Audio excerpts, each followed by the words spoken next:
அப்போ பொதுமேந்தலைகள் அப்படின்னு சொன்னா உற்பத்தி அலகனோட நேரடியாக சொல்ல இயலாது. ஒரு அலகு உற்பத்தி செய்ய இது இவ்வளோ தான் போயிட்டிக்குது, இதுக்கு இவ்வளோ தான் போயிட்டிக்குது அப்படின்னு சொல்ல இயலாது. அப்படிங்கிறதும் உற்பத்திக்காக பொதுவாக செய்யப்படக்கூடிய செலவுகளை வந்து நாங்கள் பொது மேந்தலைகள் அப்படின்னு சொல்றது. இப்போ இந்த பொது மேந்தலைகளை நாங்கள் ரெண்டாக பிரிக்கலும். ஒன்று உற்பத்தி அல்லாத பொது மேந்தலைகள், அடுத்தது உற்பத்தி பொது மேந்தலைகள். உற்பத்தி அல்லாத பொது மேந்தலைகள் அப்படின்னு சொன்னா என்னன்னா, இது செலவுகள் நடக்கும், சில செலவுகள் நடக்கும். ஆனா உற்பத்தியோட சம்பந்தம் இல்லாத செலவுகள் இது, அல்லது உற்பத்திக்கு பிறகு நடக்கிற செலவுகளா இருக்கும். உதாரணமா நாங்க விளம்பரம் செய்யறோம், பொருளை வந்து விற்கிறதுக்கு என்ன செய்யறோம், விளம்பரம் செய்வோம். இப்ப இந்த விளம்பரத்துக்கும் உற்பத்திக்கு என்ன செய்ய சம்பந்தம் இருக்குதா? இல்லை தானே. உற்பத்தி முடிஞ்ச பிறகு தானே அது அது அது வந்து ஒரு உற்பத்தியோட சம்மந்தப்படாத ஒரு செலவு. அப்ப அந்த செலவை வந்து நாங்க எங்க கொண்டு வர்றது அப்படின்னு சொன்னா, லாபத்தை கணிப்போமே, டோட்டலா நாங்க விற்பனையோட கம்பேர் பண்ணி லாபம் கணிப்போமே, அந்த இடத்துக்கு தான் வந்து உற்பத்தி அல்லாத மேந்தலைகள் தேவைப்படும். அப்ப நாங்க உற்பத்தி செஞ்ச ஒரு பொருளுக்கு எவ்வளவு செலவு போகுது, உற்பத்தி செலவு எங்கட எவ்வளவு போகுது அப்படின்னு நாங்க கல்குலேட் பண்ணக்குள்ள எங்களுக்கு உற்பத்தி அல்லாத மேந்தலைகள் வந்து தேவைப்படாது. ஏன்னா அதுக்கு உற்பத்தியோட சம்மந்தம் இல்லை. அப்ப உற்பத்தி அல்லாத மேந்தலைகள் எப்ப தேவைப்படும் சொன்னா, நாங்க லாபத்தை கணிப்பீடு செய்வோமே அப்பதான் தேவைப்படும். ஷோரூம் ஒன்று நிற்குது, ஒர்க் ஷாப் ஒன்று நிற்குது, சரியா? ஒர்க் ஷாப்ல ஈக்கிறவருக்கு, அதாவது வேலை செய்யறவங்க ஈக்கிறாங்களே, அவங்களுக்கு கொடுக்குற சம்பளம் வந்து நேரடியா உற்பத்தியோட சம்மந்தப்படுது.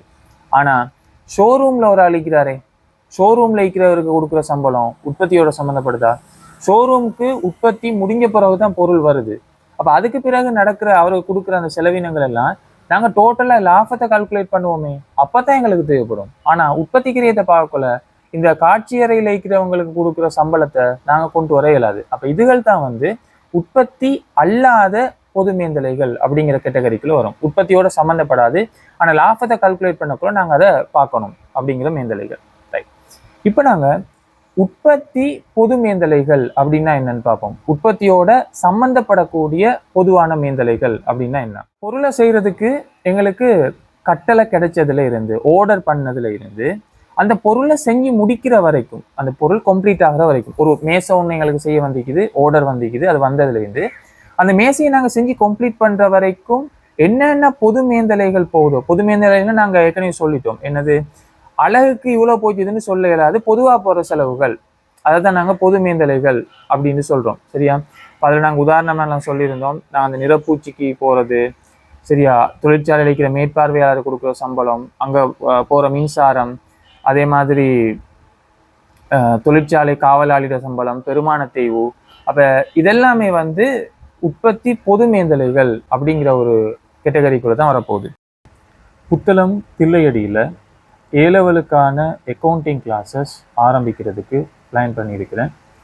நியாயமான கட்டணங்களோட அந்த கிளாஸஸ் நடக்கும். ஸோ ஏலெவல் அக்கௌண்டிங் கிளாஸஸில் நீங்கள் ஜாயின் பண்ணணும் அப்படின்னு சொன்னால் இந்த வாட்ஸ்அப் நம்பருக்கு காண்டாக்ட் பண்ணுங்கள். 070 496 17 85 இந்த வாட்ஸ்அப் நம்பர் மூலமாக காண்டாக்ட் பண்ணி நீங்களும் புத்தளம் தில்லையடியில் நடக்கிற இந்த அக்கௌண்டிங் கிளாஸஸில் ஜாயின் ஆகலாம்.